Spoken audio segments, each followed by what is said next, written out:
আসসালামু আলাইকুম। মালয়েশিয়া থেকে সাথে আছি আমি আবুল সরকার। দেখতে থাকুন মালয়েশিয়ার কলার বাগান।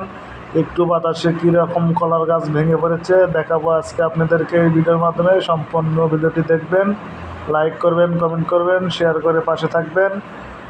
তো দেখুন, গত 28 তারিখ সকালবেলা ভোরবেলা সামান্য একটু বাতাস হয়েছে, সব জায়গাতে কলার গাছ ভেঙে পড়েছে, কিন্তু এটা এই এরিয়ায় সবচেয়ে বেশি ক্ষতিগ্রস্ত বাগান। প্রায় 5,000 গাছ এখানে ভেঙেছে। দেখুন কীরকমভাবে ভেঙেছে, দেখুন সবগুলো গাছ একেবারে একসাথে ভেঙে পড়েছে বাতাসে। এখানে কিন্তু জান্তুং আছে, যেটা আমরা বলি থোর, কলার থোর।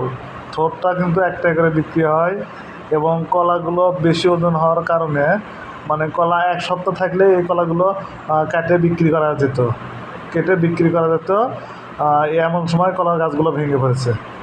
মানে কলা আর কি 10 দিন 12 দিন হলেই সবগুলো কলা আসতো। টিস্যু চারা হওয়ার কারণে সব কলা একসাথে বের হয়েছে এবং একসাথে সব সমানভাবে ওজন হয়েছে আর কি। কাম্বুং চারা হলে এতটা ক্ষতিগ্রস্ত হতো না। তো দেখুন কীভাবে গাছগুলো সব ভেঙে পড়েছে। আজকে এই পর্যন্তই।